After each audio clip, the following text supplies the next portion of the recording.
The Carroll County community is frightened and concerned tonight as investigators search for whoever killed these two Delphi teens.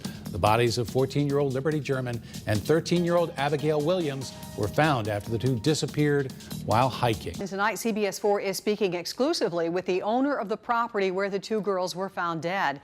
Alexis McAdams is live in Delphi with more on that and the investigation. Alexis. That's right, Bob, Debbie. This investigation is active and ongoing. Tonight, investigators are telling us they're using every resource they have to search Carroll County and surrounding areas to find the suspect or suspects who killed these two teenage girls. As you mentioned, we talk exclusively tonight with the owner of the 40 acres here behind me. That is private property, and that's where those girls' bodies were found yesterday afternoon. Tonight, he tells us a few things about where those bodies were found and some of the things surrounding the investigation, but also says that the man who found those bodies was a volunteer who lives nearby. 24 hours after two bodies were found in a wooded area in Delphi, a coroner confirms the town's worst fears. The bodies belong to 13-year-old Abigail Williams and 14-year-old Liberty German, who were both last seen hiking in that area on a day off from school. We now know the two girls were murdered and their killer is still out there. We have nobody in custody at this time. So as far as I'm concerned, yes, there is somebody out there that did this horrendous crime, and we're going to track him down. The gruesome discovery was made on Ron Logan's 40-acre lot, turning his property into a crime scene filled with investigators, dive teams, and FBI officials. There was hundreds of cars and vehicles and trucks, those generator trucks that keep the lights going, and they had the whole woods lit up. It looked like a football field out here. Police tell us a volunteer searcher discovered the bodies off of the trail route in the woods. Logan says that searcher is his neighbor who noticed obvious signs of foul play after he found the girls. Tuesday, he apparently went back there with another searcher, and they found them back there. Officials searched every inch of Logan's 40 acres and the woods behind the nearby Morning Heights Cemetery, which is just across the stream from the Monon High Bridge, the last spot the girls were seen. Right now, the suspect or suspects who killed these girls is still on the run. After 50 years of living on the land, Logan says the girls would have had a very hard time traveling the wooded area on their own. It's rough. Back on my property here, there's a ravine on that. It goes way down. It's real deep. The ground runs like this, and it's real difficult to navigate. We're going to get to the bottom of this. We feel confident, and you know, we're going to do everything we can within our resources to reach justice in this situation. So who are police looking for, and what could be the possible motive for someone or a group of people to kill these two teenage girls here in Delphi? Well, officers tell us tonight those are questions they cannot answer at this point in this active and ongoing investigation. But what they do need from the public is tips. They've already had hundreds that they have been following up on in this community, but they still need your help. If you were in the area here near that Monon High Bridge, which is the last point where those two teen girls were seen, you took pictures in that area, that could be evidence that could lead to the suspect or suspects that murdered these two teens. If you have information, call the Carroll County Sheriff's Department. Reporting tonight live in Delphi, I'm Alexis McAdams, CBS 4 News. The bodies of those two teenagers were discovered in Delphi 3 days ago, as you know. CBS 4's Alexis McAdams joins us now after walking the property where those girls were found. And actually, yeah, this is the first time I think that we're talking about this. Yeah, we were actually down in that area today for the very first time. We were down there with the property owner, Ron Logan, and this is his 40-acre private lot behind me. To trek down to the area where these girls were found, it was so steep down a ravine, it was really actually hard to keep our footing. But Logan showed us for the very first time that crime scene. Tonight, investigators have lifted the crime scene tape from this area and tell us they're going through hundreds of tips trying to find any information that could lead to a possible suspect or suspects in this double murder investigation. So take a look at this video walking through with Ron Logan today. He's showing us the property. He knows this treacherous terrain better than anyone. So in order to get down there, like I mentioned, went down a large ravine that was so steep we pretty much had to walk sideways to get down that way. And this is where the girls were found. It's less than half a mile from the Monon High Bridge where they were last seen on Monday. Officers still processing evidence that they gathered here. They were out here for hours ever since those girls went missing. They're looking for any clue that could lead to the person or persons who killed 13-year-old Abby Williams and 14-year-old Libby German. The scene may be clear tonight, but Logan tells me his property won't ever be the same. I want to show you everything, how they could have got here, because you're going to be as confused as I am. How did these two little girls get here from the high bridge with all this rough terrain without somebody making them come here? The high bridge is right across the creek here. It runs all the way down where this creek and the land joins together. Where they joined together is the last photographs taken of the girls. So they had to come all the way through this territory to get down in here. Not an easy trip. Right now, we have talked to family members tonight who tell us they're just clinging on to any hope that someone will come forward with information that could lead to a tip in this investigation and bring them closure in this horrific investigation. Right now, they are working on funeral arrangements, and also community members here in the Delphi area, which is very small and tight-knit, like we've both mentioned, Bob and Debbie.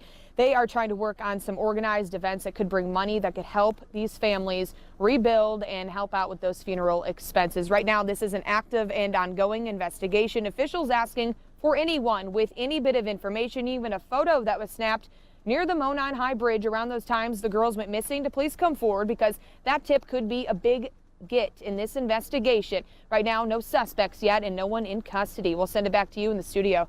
All right, Alexis McAdams reporting for us. Thank you. And new information in the Delphi case 6 months after the murders of Abby Williams and Libby German. And tonight, the killer remains on the loose, but we are learning much more about what evidence police have that could lead to that killer. CBS 4's Alexis McAdams sat down with the lead investigator on this case today. She found out there is DNA evidence out there and more audio. Tonight, the lead detective on the Delphi case tells me although the killer thinks that he got away, every single day lab techs are working to process evidence, including DNA that was left at the crime scene. It takes a lot of time, and we want to be very thorough. So we want to take our time, make sure our I's are dotted, T's are crossed. But it's a tough case. A case Indiana State Police First Sergeant Jerry Holman has worked every day for the past 6 months. We're getting closer every day. I know that's cliche, but we are. Dozens of state, local, and federal agencies still working around the clock to track down the man they believe killed Abby Williams and Libby German while the girls were out on a walk on the Delphi Historic Trails in February. We're stronger than ever. Police tell me they've conducted hundreds of interviews, followed up on thousands of leads, and served dozens of search warrants to find clues the killer may have left behind.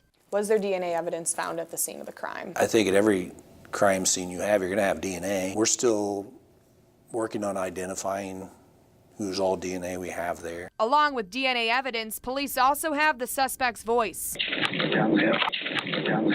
Police tell me Libby recorded the killer's voice on her cell phone, telling the girls to go down the hill. Investigators say she hit record after he approached them near the Monon High Bridge. Today, Sergeant Holman tells me they recovered even more audio from Libby's phone, which was found with the girls at the crime scene. We've only released a portion of it.